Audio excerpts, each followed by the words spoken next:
Hello, and welcome to SoberCast, where we provide AA speaker meetings and workshops in podcast format. We're an ad-free podcast, and if you enjoy listening, please help us be self-supporting by visiting Sobercast.com, look for the donate link, and drop $1 or $2 into our virtual basket. We hope you enjoyed the podcast. Have a great day.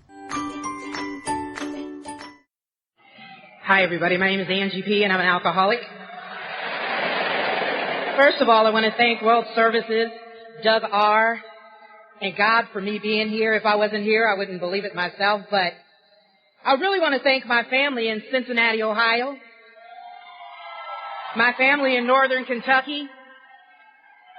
I love you, and I am so grateful that statement, I am responsible, that you've lived up to. Because when I came into Alcoholics Anonymous, I was beaten and I was torn down. And you put your arms around me. And you didn't listen too much to what I said, but you absolutely watched what I did. I have a loving sponsor. Mo, I love you. I have a loving grand sponsor. Patty, I love you. For the women that I sponsor, I absolutely love you. Let me tell you a little bit about myself so that you will know that I am alcoholic. I'm from Greenville, South Carolina. Thank you. Some of my relatives here. Happy to see you. Haven't seen you in a while. Thank you very much. And back home, we lived on a little red clay road in a white house. We got our water out of wells. We ate buttermilk and cornbread on a regular basis. We picked blackberries for fun. And I need to tell you that I'm one happy individual that I'm not there anymore. Because that stuff just never sat right with me. You know what I mean? I was introduced to the outhouse by my brother and found out that from the inside, you cannot get out. For some reason, it locked on the outside. Very strange, but hey, that's how it was. I am from a really decent family. I had flaming red hair and freckles growing up, and nobody else in my family did. And my brother shared with me that the reason why I looked the way I did was because the mailman was my daddy.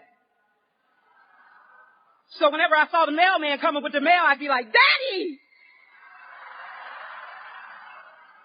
And he'd put his arms around me, you guys, and he would tell me how cute I was. And you know, thank God for inventory, the big book, sponsorship, because I found out that was a little pattern for me. That if you just put your arms around me and told me how cute I was, that we were, well, basically married. And it would be many years into the relationship when I would go, what's your last name again? We moved to Cincinnati. My father had got transferred, and we moved from Cincinnati, and we moved to a little town up there. And I'll tell you what, when I first got sober, my mother was my biggest resentment. You see, my mother was not somebody that put her arms around me and told me how much she loved me. But Alcoholics Anonymous taught me that my mother's actions was what I needed to look at. My mother worked as a waitress, and she sent my brother, my sister, and I to private schools.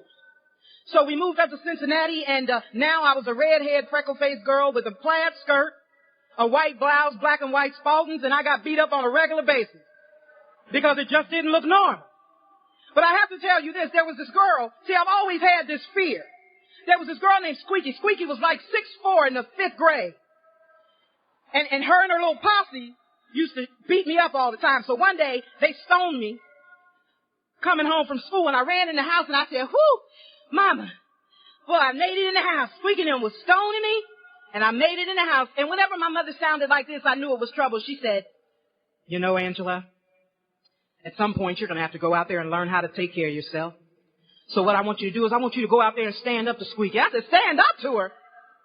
She said, yeah. And I went out there and I stood up to Squeaky and I said, my mother said I'm supposed to fight you.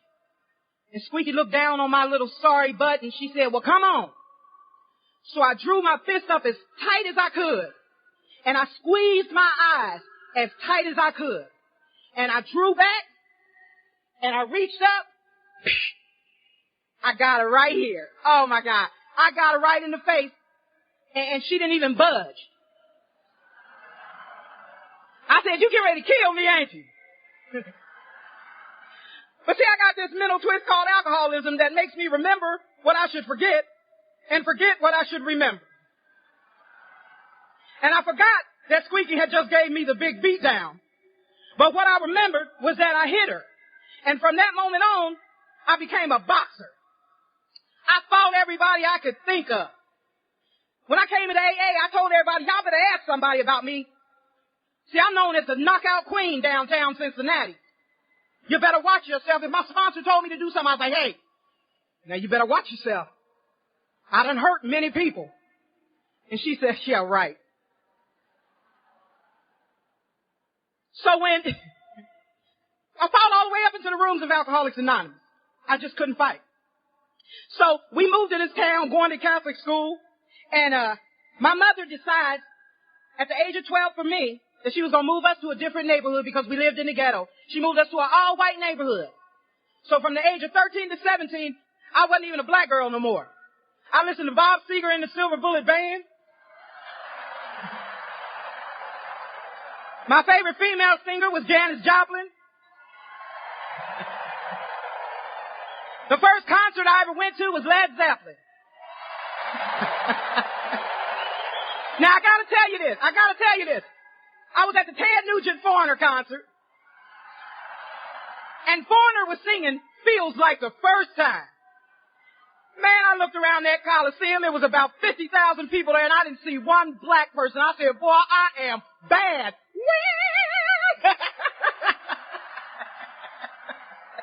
And from that point on, ladies and gentlemen, I became a legend in my own mind. It didn't matter to me what you thought. What mattered to me was what I thought.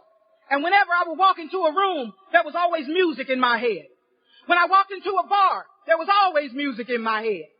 Anytime I stepped into a bar, the words, profound words from the group known as the Eagles, said somebody's going to hurt someone before the night is through. Somebody's going to come undone. There's nothing we can do. Everybody wants to touch somebody if it takes all night. And everybody wants to take a little chance to make it come out right. There's going to be a heartache tonight.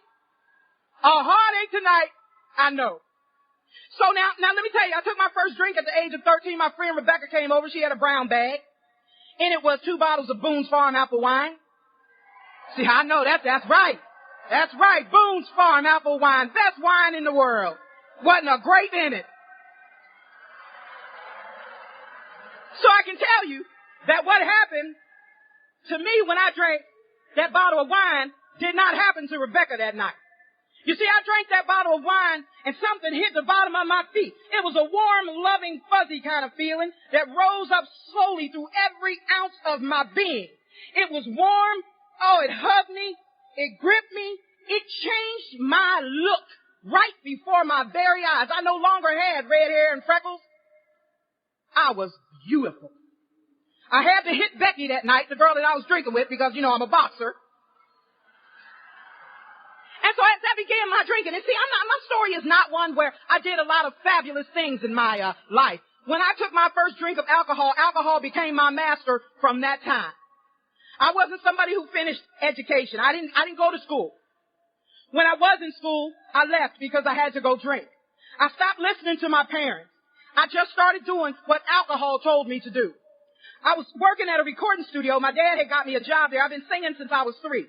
My dad got me a job at the recording studio. So one day I'm in the bathroom and I'm singing and you know, the acoustics is good in the bathroom and I'm singing and I step out. And if you're an artist like me, you wait and have waited since you were little. I know I did. For that day when somebody heard my voice and they said, oh my God, I cannot believe you sing as good as you do. Nobody has signed you yet. Come here. And that happened to me. I stepped out of the bathroom and there was a tall brother in a suit. He said, I can make you famous. That's all he needed to say to me. He could have had 10 bodies in the trunk. Wouldn't have mattered. Because I was getting ready to get famous the easier, softer way. So against the wishes of my family, I went to Las Vegas with this man and I became a terror on 2 feet in Las Vegas. I was having a great time opening up for some of the biggest people and just drinking like I wasn't going to be able to drink ever. But see, this amazing thing started happening to me. It's called a blackout. And see, I started drinking and not remembering stuff. And when I came into Alcoholics Anonymous, I thought that if you drank a lot and you didn't remember that you had a really good time. And I'm sure that none of this has happened to you, but I begin to wake up with different people. I know it's not happened to any of you. Where the person laying next to you, we look at each other and we go, damn! And laying next to me would be a man that's got one tooth and it's gold. And he says to me in the most country voice you can imagine, but you told me you love me. I said, oh boy, I'm an alcoholic, get in line. And so I'm out in Las Vegas and I'm doing all this stuff and I get in a little trouble out there and they kick me out. And I come back to Cincinnati and with everything in me, I said that was it. I'm going to come back and I'm going to do the right thing. And I came back to Cincinnati and I meant that from the bottom of my heart. But you see, I didn't know that I had alcoholism. I didn't know that I could not drink. I didn't know that without alcohol, I couldn't function. So I said to my mother, I said to everybody, I'm not going to drink. And that lasted me all of 3 weeks. And I began to drink again.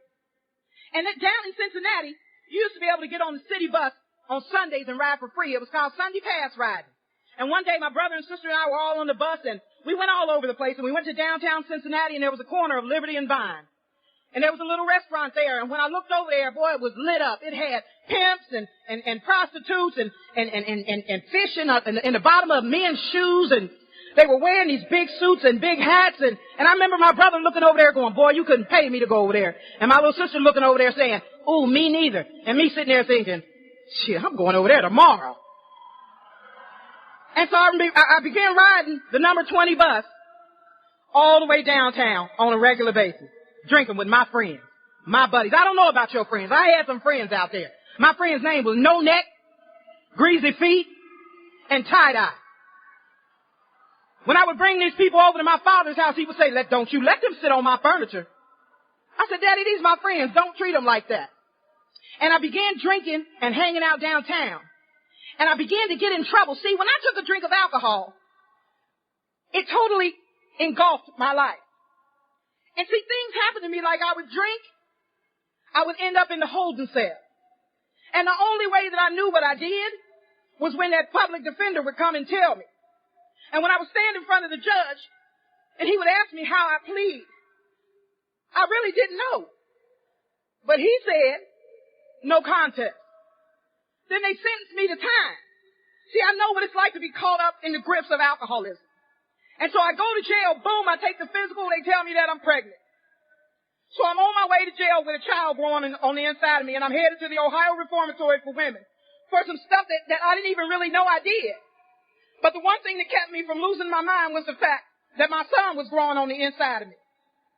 And every night I would rub my stomach and I would say, I'm going to get my act together, baby. I'm going to do what I got to do. And I meant that from the bottom of my heart. See, one of the reasons why I don't get on people when they drink again after coming into AA is because I'm powerless over alcohol and it dictates and manages my life. And every time that I said I was going to stop, I meant it. But see, I didn't know that it dictated and managed what I did. So I'm in prison. I have my son. The warden comes to me and he said, you need to come and have somebody come and get your baby because of the amount of time that you're doing, he'll become a ward of the state. And I called my father and I said, Daddy, I need you to come up here and get my baby. And by that time, my parents had totally kicked me to the curb and my father and stepmother said they'll come and get him. And they came up and get him. And y'all, I'll never forget that day, ever. Because he was in a little blue suit. And he was wrapped up so cute. And I made a vow to myself right there at that moment. I'm going to be a good mother when I get out of here. And I meant it from the bottom of my heart. But I got on that number, the bus down 71 going to Cincinnati. And I said, I'm going to see my baby. I'm going to see my baby. I'm going to see my baby. And I get to the Greyhound bus station. I'm going to see my baby. I get off the bus. I step on pavement in my mind. But you haven't had a drink in a while, Angie. Go have a drink. And I went to the bar and I started drinking. And the next time that I saw my son, he was 10 years old. See, I don't struggle with the powerfulness of alcoholism. I'm well aware of it. So when I hear people say, well, you didn't love your kids when you were out there, let me share something with you. That's the wrongest statement you can make to somebody. Because I loved my kids. And every time that I drank from that point on was because I was horrified that I could leave this baby like it was a pair of jeans. So I went to the penitentiary, went back and forth to the penitentiary. And one day, I was drinking alcohol, shooting some drugs intravenously. Somebody shot water in my veins. By this time, I was living on the river in a boarding house for wayward women. And I was living down there, and I walked each block. And I just prayed to God. I said, if you just let me live till I get to this place, just let me live. I won't do it no more. And I got down to this place, and see, I believe in angels because there was a little blonde woman standing there. And when I walked in the door, she looked at me and she said, you don't have to keep living like this. And she took me up to my room and she put a cloth over my head and she began to tell me about Alcoholics Anonymous. She asked me if I would go somewhere with her, and I did. And I went to 405 Oak Street. Now, when I got sober, it wasn't a lot of African-American people in Cincinnati getting sober. So I walked, it was all these white people with white cups. Some guy was playing the guitar singing John Denver songs. And I remember thinking, man, these white people crazy. So we went up the steps going into the room. She said we was going to a meeting of Alcoholics Anonymous. Went up the steps to go into a meeting. Some big biker guy grabbed me, man, picked me up and said, welcome to Alcoholics Anonymous. My name is Squirrel. I said, man, if you don't put me down, and why they name your big butt Squirrel? So I go into a meeting of Alcoholics Anonymous, and there's a gentleman sitting up there telling his story, quite like how I'm telling mine. And I remember sitting in the seat watching him, and I was appalled at the things he was saying out of his mouth. And then everybody started laughing. I said, what the? Then he talks for a little while, and then you bust out laughing again. I said, this is crazy. So then everybody got up, connected hands, and prayed. I said, and they hypocrites too. Lord, they all going downstairs. They all going downstairs. So, I thought there was an African-American woman that worked at the coffee bar. Boy, I was so happy when I saw her. I ran up to her. I said, girl, these white people crazy. She said, keep coming back. I said, oh, no, they got you too. I said, this is some Stepford Wives stuff. So the gentleman's telling his story, and so they pray, and they said, we usually thank the speaker. I said, well, good, because I got a couple questions I want to ask. So when I go up, he reaches his hand, and he goes, welcome to Alcoholics Anonymous. I pulled him close to me. I said, look here, brother. You know these people laughing at you, man. I said, ain't y'all got a helpline or something you could call, a 1-800 number you can call? Why you up there telling all your business? He said, oh, sugar baby, you just keep coming back. I said, oh, no, you keep coming back. And I stayed around AA for a little while. Not really feeling like I was quite like y'all. But I stayed around for a little while. And I was angry black girl. Everything was because I was black. If I was at the coffee bar and you didn't give me my coffee quick enough, I'd say, it's because I'm black, ain't it? Yeah, that's why I can't get my coffee. It's because I'm black. If I would be in a meeting and some woman would be giving her lead and she would say, when I came into Alcoholics Anonymous, I didn't really like black people, but now I do.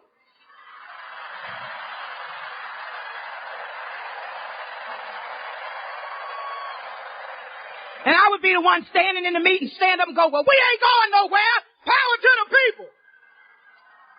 My sponsor, she's from England. My sponsor would say, would you sit down? I said, well, I got to let these people know we ain't going nowhere. We in here for the long haul. Right on. So I stayed around AA for a little while. And I ended up drinking again. I know you ain't surprised. I ended up drinking again, and I figured since I had been around AA for a while that they would want to know, hear my departure speech. So I went to the Wednesday night meeting, and they asked if it was any AA announcements. I said, the old timer said, Angie, I said, look here, people. I'm going to roll on up out of here, and thank you for the really, really, really, really, really big book. And thank you for the coffee. But y'all take care of yourselves now. Don't you know drinking will kill you? So I left. And I figured it out in like 5 minutes. That the reason why I was in AA, because see, y'all was talking about God was using you as an instrument. I said, you know what? I think God using me as an instrument too. He want me to go find some black people and bring them into AA. So I became an evangelist for Alcoholics Anonymous. I got on the bus with my big book, and I said, the first brother or sister that get on the bus that appears to be drunk, I will carry the message of Alcoholics Anonymous. So a brother got on the bus. He was staggering a little bit. He sat down. I said, bingo. So I slid over next to him on the bus. I said, look here, brother, you been drinking? He said, I had a little something. I said, you know what? You might be an alcoholic.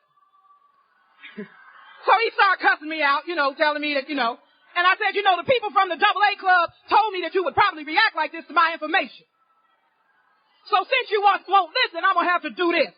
And I opened up the book to how it works. And I stood up in the middle of the bus and I said, really? Have we seen a person fail who is thoroughly? Did you hear what I said? Thoroughly. Follow this path. Those who do not recover. So the bus driver said, oh, hell no. He said, you got to go. So he put me off the bus. I told him he was an alcoholic too. So I went down and I found some black alcoholics and I walked into the bar, me and my big book. And I pulled the plug out the jukebox. I said, black alcoholics. They got a place for you.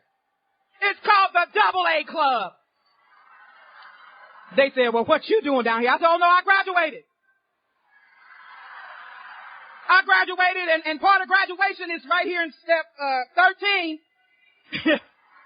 Says that I'm to carry the mess. And that's what I did. And so, about this time, I don't mean no disrespect. I know I'm alcoholic, but about this time, people start coming in with this little crack problem. I said, oh, no, we don't do crack here. This is AA. But you go sit over there at that table, don't say nothing to nobody, and I'll be your sponsor. So anybody that came into Alcoholics Anonymous with a crack problem in Cincinnati, I was their sponsor. And it was amazing because they all sat at the table. Everybody weighed 90 pounds. Amazing. I asked them, do you stop at 90 pounds and then everybody comes in? And they all sat in the circle. Didn't say a word, but they all sat in the circle like this. I said, man, close your eyes. What are you doing? Why ain't your hair combed? What is wrong with you? When you come to AA, you got to comb your hair. Oh, you don't have a comb. Okay, well, don't worry about it. And I'm telling you this to tell you this because what I've learned in my sobriety is that when I stand in judgment of any person, place, thing, or situation, 9 times out of 10, when I talk negatively about them, what I've done is I've just wrote my meal ticket to experience the same thing. And so I left, wasn't that profound? Boy, I tell you, boy. So, I don't know, I'm almost out of, I'm almost out of time. And then I got sober. And so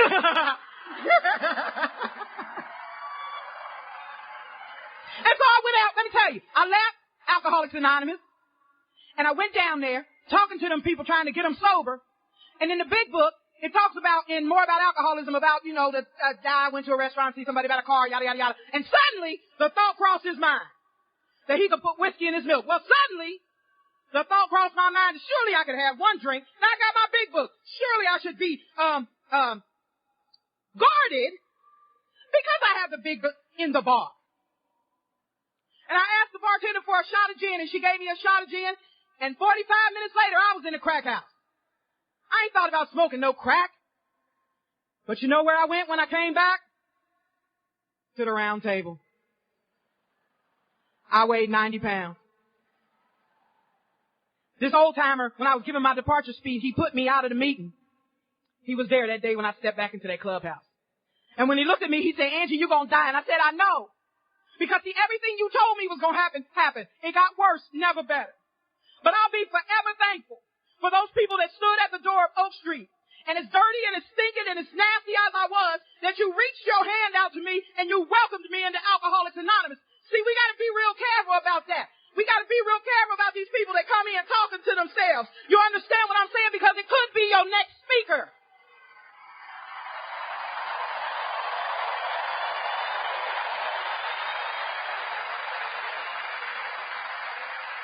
And so I came back into AA, and I love my sponsor, and I love my grand sponsor, but I'll tell you what, them was some of the happiest damn women I've ever seen in my life. I said, y'all must be drinking. How can you be that happy? But I hung out with them, y'all, you see, because I knew that I could not drink again. See, it was to drink was to die for me. These women took me all over the place, took me to conferences, got me involved in institution meetings, had me in the book. Discussions was out of the question, my sponsor said. You go to big book meetings, you go to 12 and 12 meetings, and that's what I did. And you know what? One day at a time, I haven't found it necessary to drink since June the 20th, 1991. And for that, I'll be eternally grateful. I am responsible. My sponsor and my grand sponsor showed me what it was like to be a responsible member of Alcoholics Anonymous. We had our issues. I remember sharing with my sponsor that because she was a white woman and I was black, that I would need to educate her on the civil rights movement. And what she shared with me was for me to, because I told her she was going to have a hard time sponsoring me being black and all. She said, I'd like for you to read the big book and show me in there where if I can't sponsor you because you're black, find it in the big book. Newcomers, that's how they get you in the book. That's how they do. They trick you. So if your sponsor tell you to find something in the book, it probably ain't there, but look for it anyway because you'll get sober.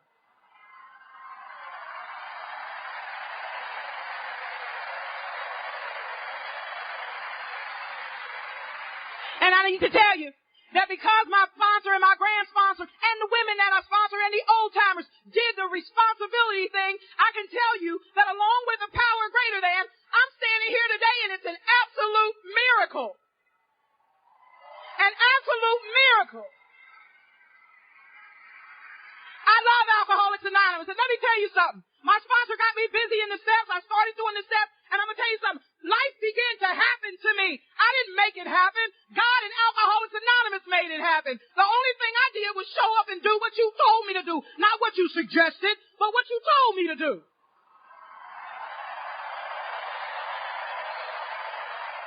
Newcomers, if they suggest for you to do something, that's not what it means. They telling you to do it. Suggesting it's a nice way. So let me tell you, I got my GED in AA, and I got it in the mail. It was the happiest day of my life. Because see, I was an uneducated, homeless alcoholic when I got to AA. And here I am, man. You tell me that God is not good. See, that's why he got us sober. So we can keep this thing going. Keep it going for me, please. Because the buck stops here for Angie P. I'm in college. Woo! Woo! I've been on the dean's list for 3 years.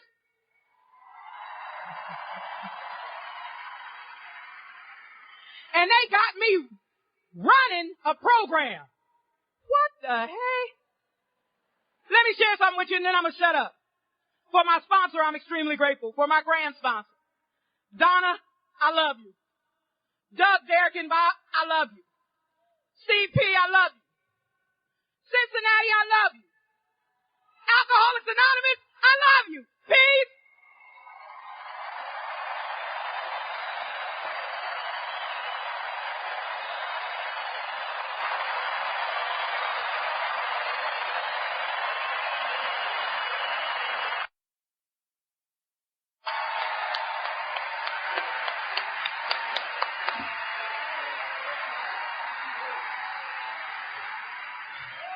Are you out there? I'm Tom, an alcoholic, member of the Primary Purpose Group of AA in Southern Pines, North Carolina, and delighted to be with you. I can't see you, but I'm delighted to be with you. And I'm absolutely thrilled to be here and to get a chance to share just a little bit with you. Don't have much time, so I'm going to have to talk fast. It won't sound like I am, but I'm going to be talking real fast. But being from North Carolina, that takes a long time. I really want to say a big thanks to Canada and for hosting us in the country.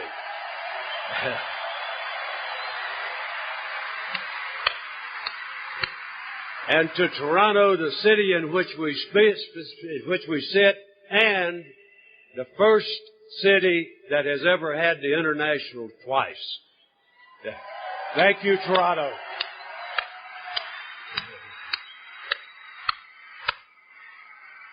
think there's a message in that. This has been a great conference, really well done, well put together, and I'm just delighted to have a little piece of it. Yeah, I really thought, you know how we get sometimes. I thought, well, I'll probably be the token corrections guy with a little history of that sort of thing on the program. And I swear to God, by the end of the conference, I felt like it was a status symbol. And we got a lot of that stuff going on. And I was just delighted that that book went to Clint Duffy. I had the great pleasure of meeting him and doing some work with him. And so that was a very fitting thing, and I really appreciated seeing that. I also want to say hello to the new territory. I didn't even know it existed. Nanu, yeah. I think they were trying to name it New York, but they were drunk, and it came out in the New York. Anyway, welcome. 850,000 square miles of place for alcoholics to roam.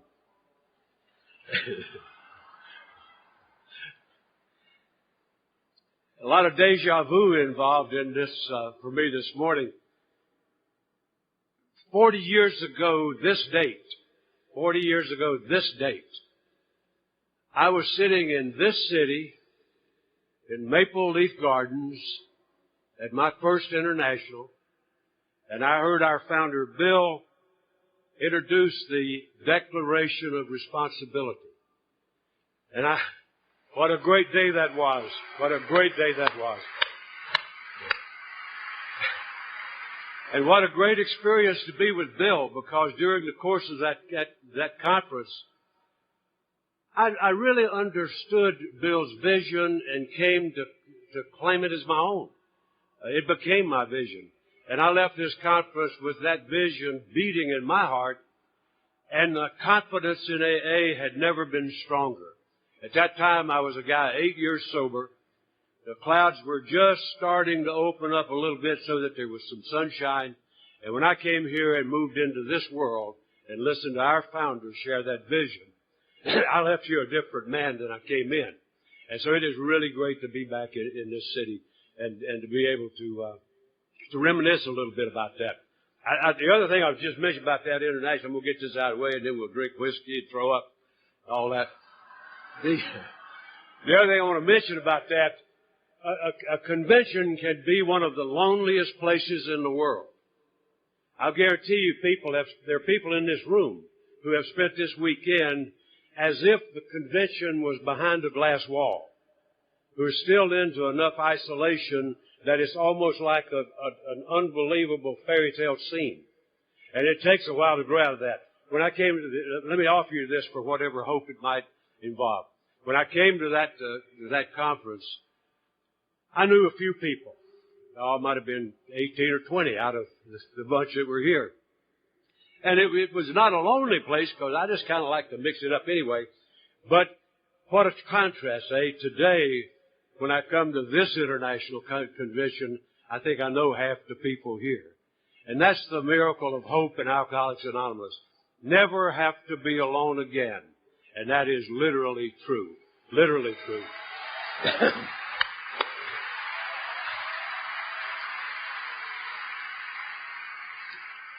Now, I want to tell you a little... Oh, by the way, I do have to tell you one other thing about Canada. I'm not only grateful for internationals, I'm deeply grateful to this country, because I've been in most of the provinces except Nunavut. I haven't been there yet because I didn't know about it. But I've been all over this dominion and have had marvelous experiences all over this place, and great memories of every place I've ever been. My sponsor is a very shy, retiring, diminutive man who's of a Canadian and happens to be from Prince Albert, Saskatchewan, and his name is Cease.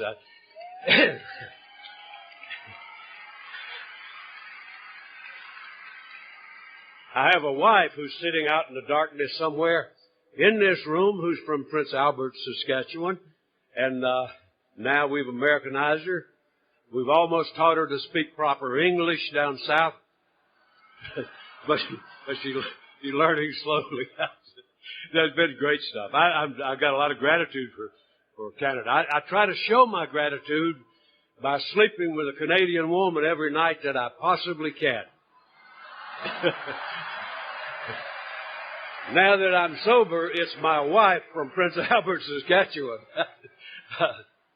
So a lot to be grateful for. Now let me tell you about me. I'm just one of those sort of, well, I don't know if I was typical for the day, but I think I was a prototype of the type to come. I was one of those early basket case type of people who just crashed and burned at a very early age. That's not unusual this day and time. Our world is riddled with people like me. But back then it was a little bit out of the ordinary. And so I was just a guy who crashed and burned very quickly. I started serious drinking in my teens, and I'm going to go through it quickly because, I'm just am.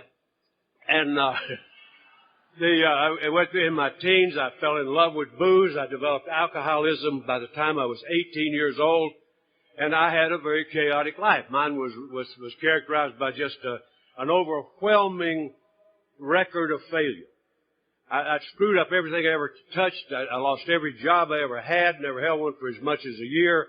I was a real bad case. I was a guy thrown out of the military with an undesirable discharge when I was 20 years old. Went to jails a lot. Went to psychiatric, psych wards a lot. Went to any place that they captured drunks. If they captured drunks, I've been there. Never did go to treatment. It hadn't been invented. We had very effective detox, but it was called jail. I always like to tell people who say they can't get sober, don't bet on it, buddy. Smack a cop. You'll get sober real quick. I don't advocate for the return of those good old days, but that was it. And so in the process of that bedlam called Tom I's life, I was going right straight down the tube. And I wound up as a young man living up in, I'll let them remain anonymous. Well, no. They deserve to be known. I wound up at a place called Flint, Michigan. Only place I'll say, go Flint. I ain't going with you. All I say about Flint, it deserved a guy like me. And that's where I really crashed and burned, just came unglued. I wound up unemployed, darn near unemployable, and essentially just I used to say live by my wits. That's not exactly true. I live by my lack of character. I was what they call amoral. I've never turned down anything on the grounds of morals or ethics or principles. I didn't even know what those were, but that's where I wound up. And as a young man, I reached a point where suicide was sort of a tempting thought. In my early 20s, when most folks are worried about what to do with their life, I'm worried about how to end mine.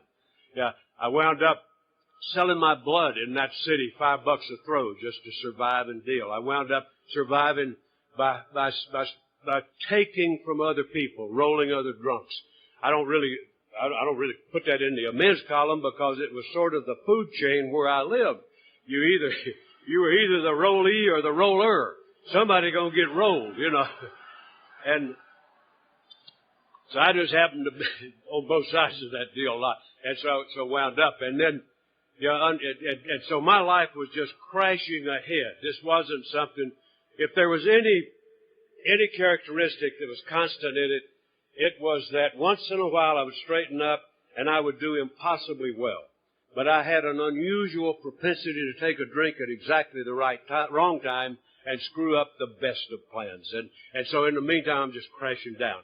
And then I finally found myself, when I say found myself, I knew where I was. I was aware of time and place, but I found myself sitting in a maximum custody penitentiary. That's one reason I said correction seems to be in vogue this weekend. I found myself sitting in one. Now, going to institutions was not a novelty for me, but going to a maximum custody penitentiary was.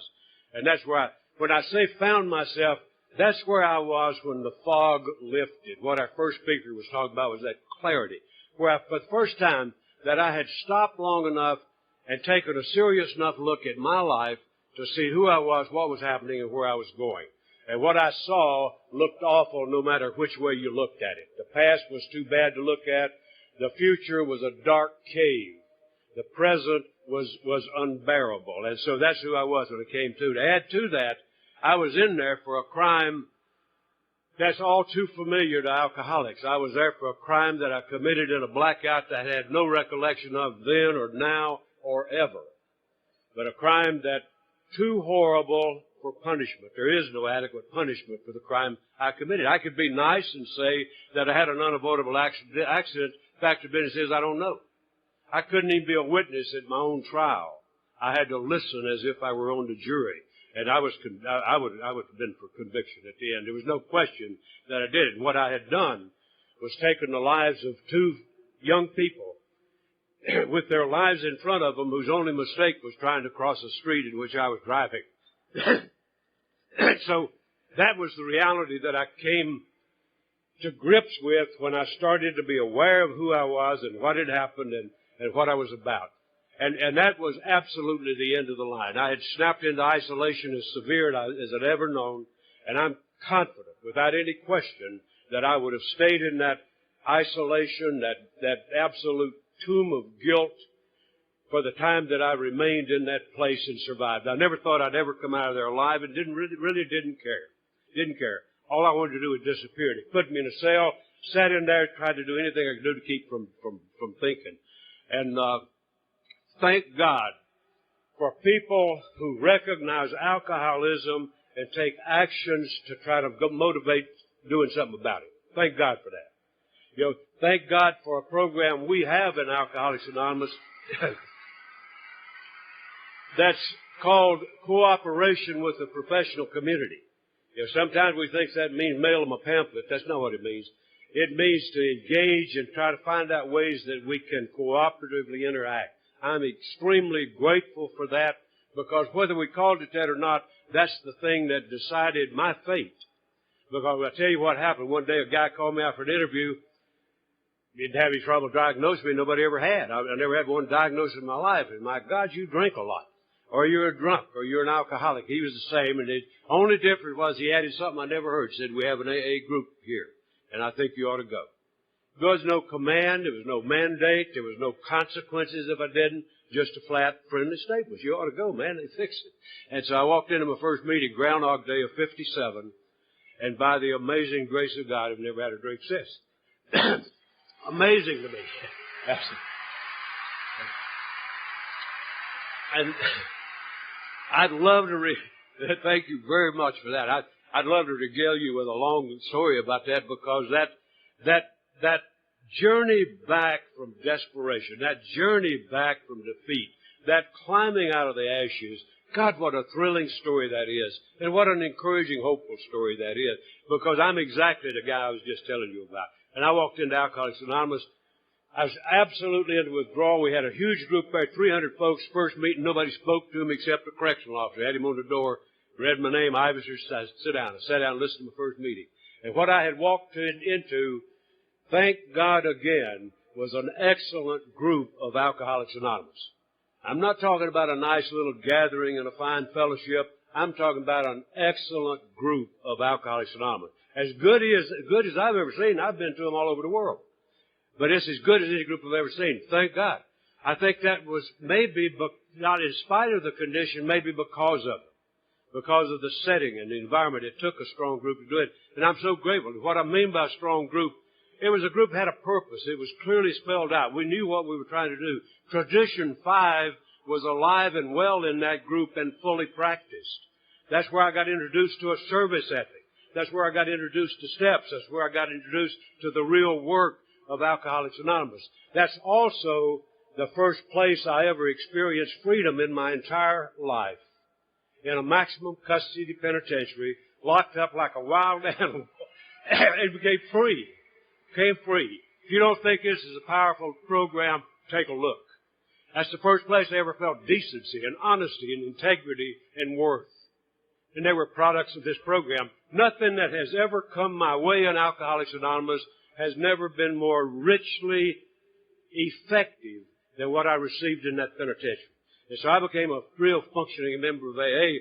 And when they got, I guess, watching what I was doing, they figured I could do that pretty well on the outside.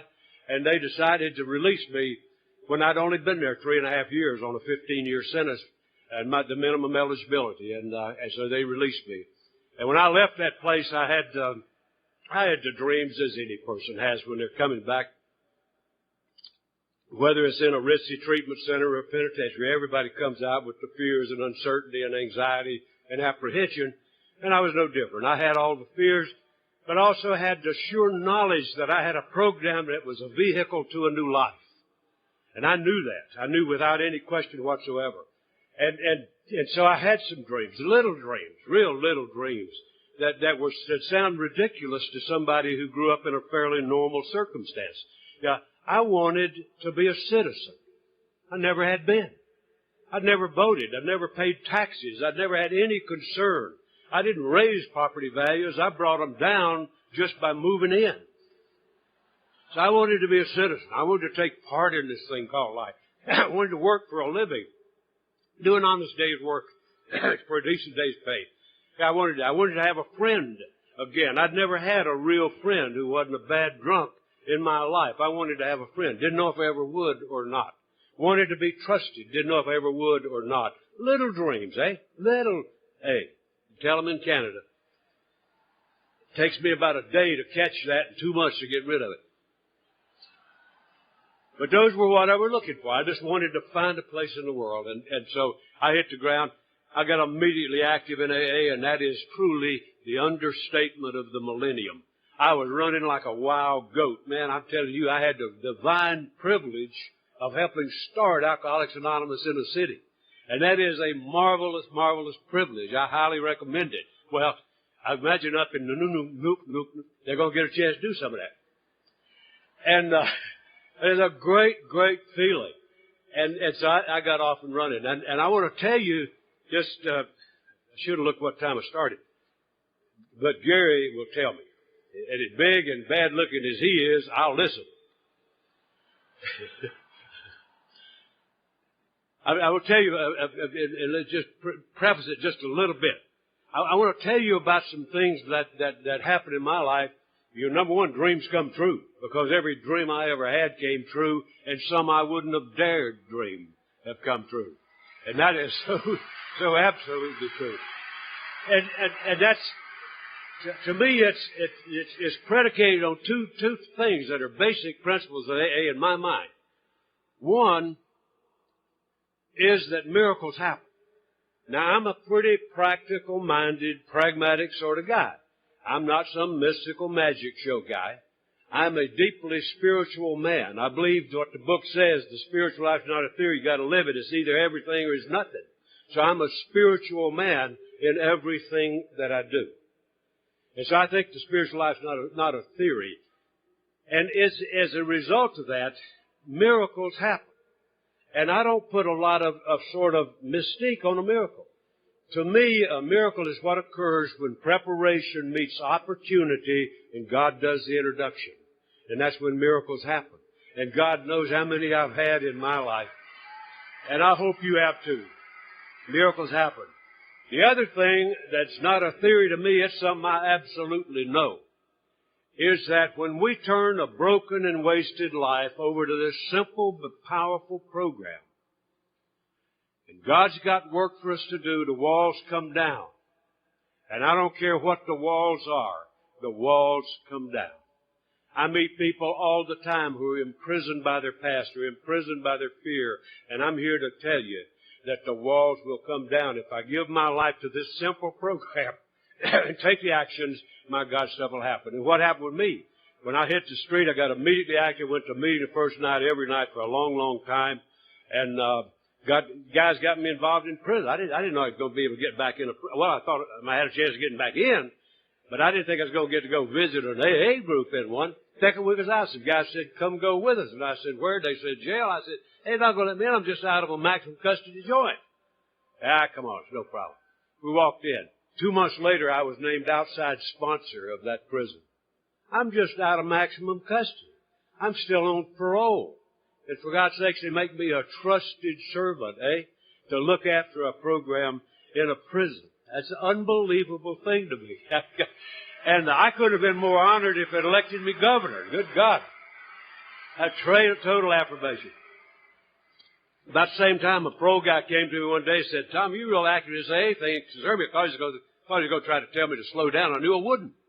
because parole was not my lifeline. AA was my lifeline. So I knew I wouldn't slow down. And he said, real active, I said, yeah. And he said, wouldn't it help you if you could drive? Well, for obvious reason. When I'd left the state of Michigan, letters that big on my paper, this man's never operated a motor vehicle, this man never drank alcoholic beer. I took both of those as facts of life. And I never believed I'd ever operate a vehicle, wasn't sure I ever wanted to, because I'd done the horrendous damage with one. So I wouldn't do it. So he said, well, let me check it out. A little later he called me, asked me to meet him uptown in my city where I live. And walked in, met he and my pro guy and another guy were standing there talking. I didn't interrupt them. I just sort of let them talk. And they finally turned around to me. The guy introduced himself that I didn't know. He was the driver's license man. Chatted just a minute, not about driving, just about coon dogs and possums and stuff like that.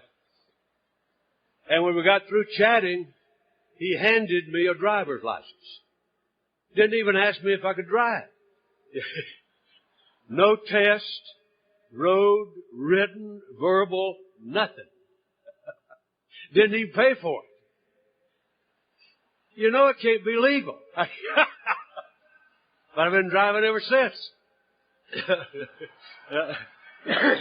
When God's got work for us to do, the walls come down.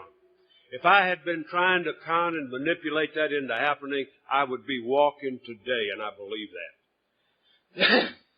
So miracles happen.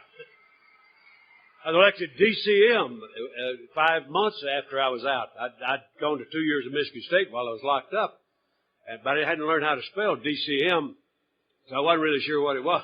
But I got elected.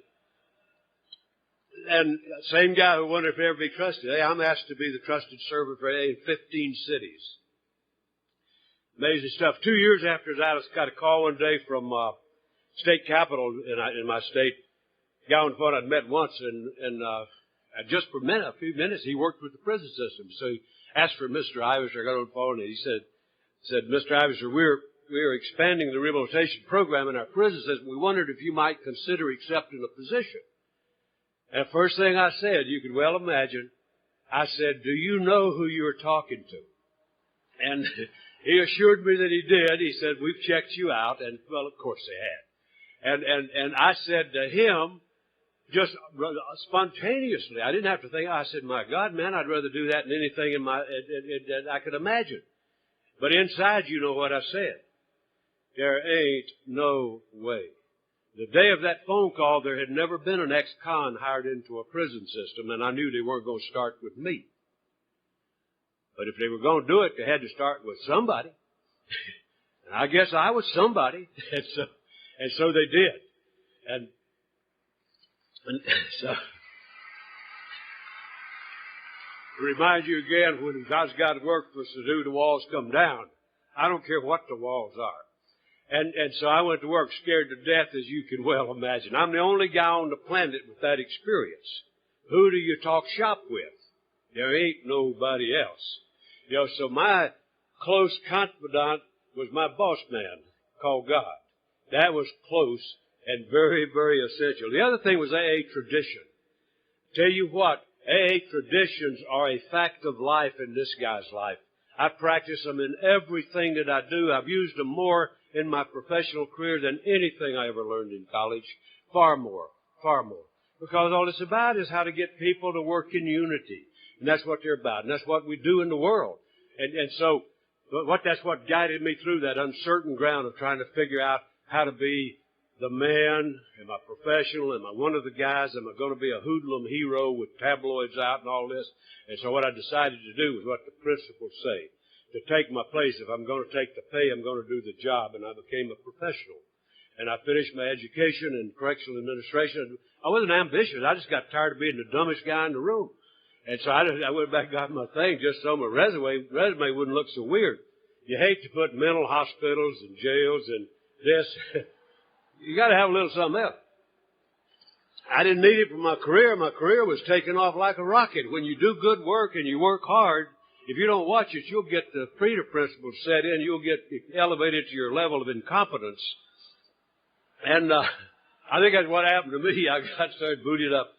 And so I went into supervision management, and then one day the head of our system asked me to come by, and he had something he wanted me to do. Normally he wanted me to pinch hit for him somewhere, making a talk or something. So I went by, what is it, boss? He said, Tom, I'd like for you to take over an institution as administrator, the warden as it's called in a lot of places. And now I'll tell you, it's one thing, I was in the system, but I was on the good guy side. You know, I loved that mud wrestling with the guys, and when he told me that, I mean, he's talking about being the man.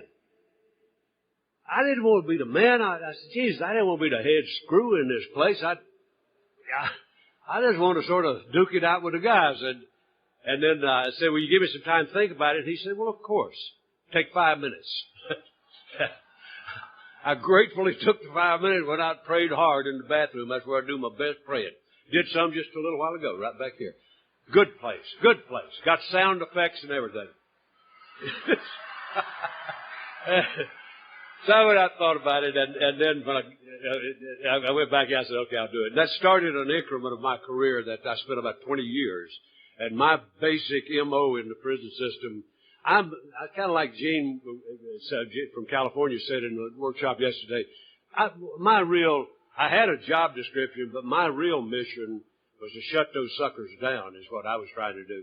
And so I had a great career. I had a wonderful career in the sense that the reason the man wanted me to take that job is that I'm a creative thinker type of guy.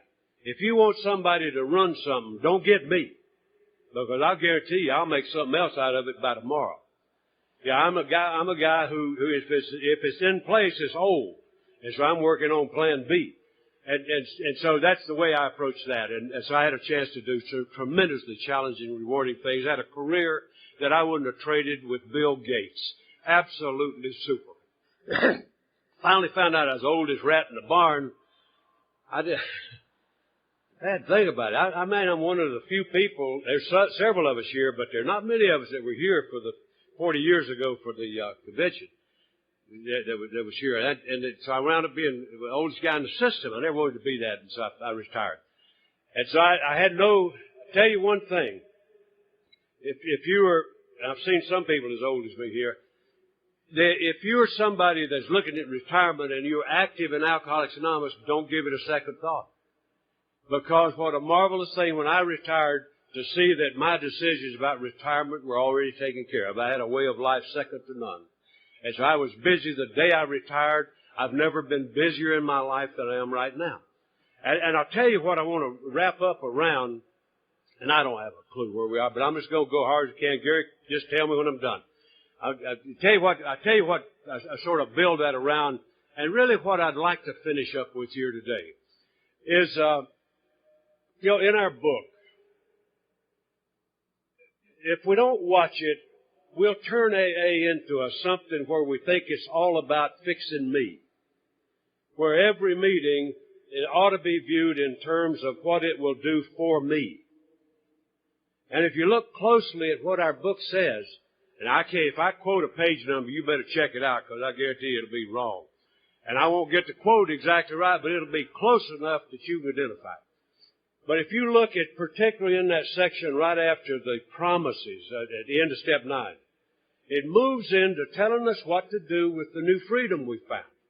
And what we found to be able to look people in the eye and not have to be guilty of being able to be free and to function in this world with some value. And it gives us real clear stuff for that in that little section right after 9, where it says something like this. Of course we're working on ourselves. Of course our problem is fundamental. But our real purpose is to be of maximum service to God and those around us. That's our real purpose.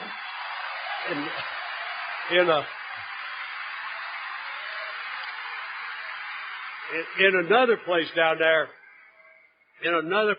there, it talks about that, having gotten through that process of amends, it says our task now, in words to that effect, our task now is to grow in understanding and effectiveness. In understanding and effectiveness. And that's what spells out my dance card for what I want to do with my sobriety. And let me just ask you to give this consideration. that I'm doing things, I'm into my 49th year now, and I'm doing things that I did 48 years ago. But I'm doing a whole lot more. I'm doing some of those same things because they're fundamental. The most noble that we ever are as a fellowship is when we do a one-on-one with another alcoholic. There's nothing more noble in AA than that. Fundamental. Fundamental. And it's great work. There's nothing gives you a greater feeling. But is it enough? If I want to be of maximum service, I believe that I've got to get to a point where I look beyond my own shadow. I've got to look beyond what's just right in front of me, of what I can just personally put hands on.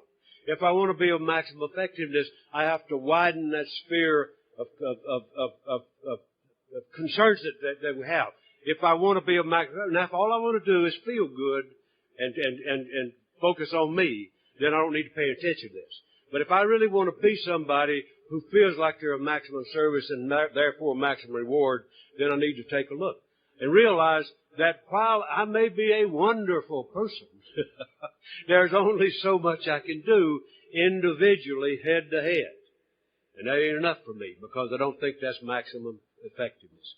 And so what we do is I start thinking about my group. My group's not just some place that I selfishly cherish because of what it gives me. It's the place where I do my work. That's where I get my work done. That's where I troll for drunks. That's where I work with people. And my group needs to be a healing place. It needs to be an excellent group where the solution is put out on the table every single meeting, and mine is such a group. And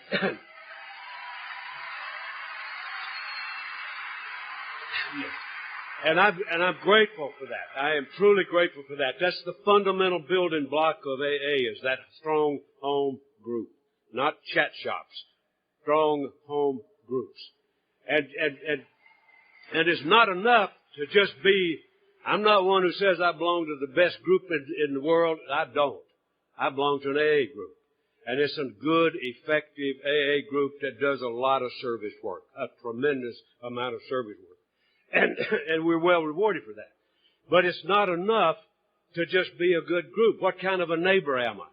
What kind of a neighbor are we to the groups around us that may be struggling and don't know the way? You know, how well do we do with that? How well do we do with the... He said for me to quit. Now, he doesn't realize the guy from North Carolina, it takes him a little while to quit. It takes about 2 minutes. And so, what this all leads to is that just exponentially grows when we start looking at ways we can be of help. Last thing I'd like to leave with you is this. I'm grateful that the theme of this conference is the one I heard here 40 years ago. And I'd like to ask all of you to really read that declaration of responsibility. That's not a collective pronoun. It says, I am responsible. Having been given the gifts I've been given, I am responsible. When anyone anywhere reaches out for help, I want the hand to be there, and I'm going to do everything I can to make that happen.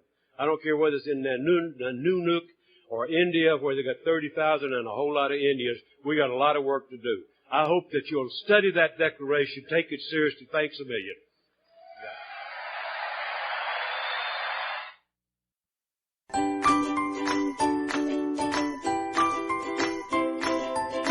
Thanks for listening. I hope you enjoyed the podcast. Sobercast is ad-free, and we'd like your help in order to keep it that way. So if you'd like to help us be self-supporting by pledging $1 or $2 a month, visit Sobercast.com and look for the donate links. Thank you very much.